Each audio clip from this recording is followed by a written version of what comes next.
নমস্কাৰ বন্ধু-বান্ধৱীসকল, পুনৰবাৰ স্বাগতম জনাইছোঁ আমাৰ এই ইউটিউব চেনেলটোলৈ। বন্ধু-বান্ধৱীসকল, বহুতেই ৰিকুৱেষ্ট কৰি আছিল যে আছাম ডাইৰেক্ট ৰিক্ৰুটমেণ্টৰ গ্ৰেড 4ৰ এক্সপেক্টেড কাট অফৰ ওপৰত ভিডিঅ' বনাবলৈ। সেইবাবে আজিৰ এই ভিডিঅ'টো আপোনালোকৰ বাবে বনাইছোঁ। আজিৰ এই ভিডিঅ'ত আমি আলোচনা কৰিম কিমান মাৰ্ক পালে আপোনালোকে গ্ৰেড 4ৰ ছেফ স্ক'ৰ এটা হ'ব, লগতে আপোনালোকে নেক্সট লেভেলৰ বাবে কোৱালিফাই কৰিব। আজিৰ এই ভিডিঅ'টোত যি এক্সপেক্টেড কাট অফটো আলোচনা কৰিম, তাতকৈ আপোনালোকৰ 2-1 নম্বৰৰ উঠানামা হ'ব পাৰে, বা হয়তো আপোনালোকৰ 2 নম্বৰ বেছি কাট অফ যাব পাৰে, বা 2 নম্বৰ আপোনালোকৰ কম হ'বও পাৰে, বা 1 নম্বৰ বেছি হ'ব পাৰে, কম হ'ব পাৰে। মানে ওচৰে পাজৰে থাকিব যিটো আমি আলোচনা কৰিম। তেনেহ'লে পলম নকৰাকৈ আজিৰ এই ভিডিঅ'ত আমি আলোচনা কৰোঁ। এইটো আপোনালোকৰ একেবাৰে ছেফ স্ক'ৰ হ'ব নেক্সট ষ্টেজৰ বাবে কোৱালিফাই কৰাৰ বাবে।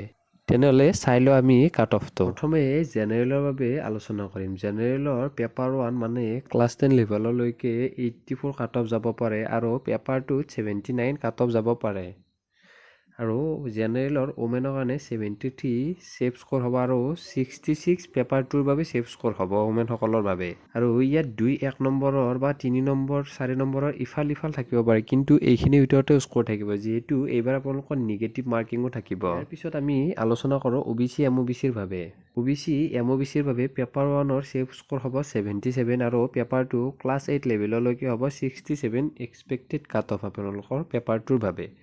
আৰু ওমেনৰ বাবে OBC MOBCৰ 68 পেপাৰ 1ৰ ছেফ স্ক'ৰ হ'ব, আৰু 58 পেপাৰ 2ৰ বাবে ছেফ স্ক'ৰ হ'ব। ইয়াৰ পিছত SC সকলৰ পেপাৰ 1ৰ বাবে ছেফ স্ক'ৰ 78 হ'ব, আৰু পেপাৰ 2ৰ বাবে 68 ছেফ স্ক'ৰ হ'ব। আৰু SC ওমেনৰ বাবে 69 পেপাৰ 1ৰ বাবে ছেফ স্ক'ৰ, আৰু 59 পেপাৰ 2ৰ বাবে ছেফ স্ক'ৰ হ'ব।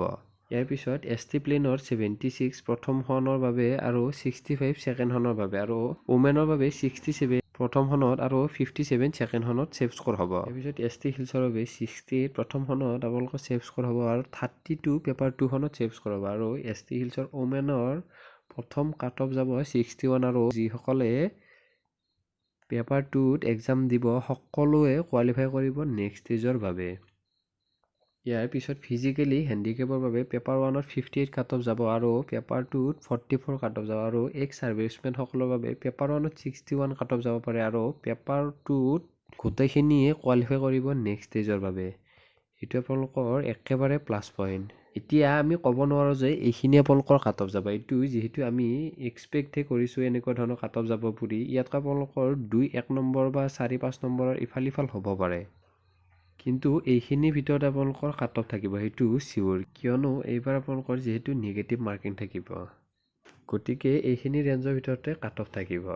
আপোনালোকে কোনো ধৰণৰ চিন্তা কৰিব নালাগে। নেক্সট ষ্টেজৰ বাবে আপোনালোকে এতিয়াৰ পৰাই প্ৰিপেৰেশ্যন কৰি থাকক, আৰু যদি আপোনালোকক কিবা সহায় লাগে নিশ্চয়কৈ আপোনালোকক কৰা হ'ব। আপোনালোকে আমাৰ চেনেলটো ভিজিট কৰি থাকিব পাৰে, বিভিন্ন ধৰণৰ ভিডিঅ'বিলাক বনোৱাই আছে।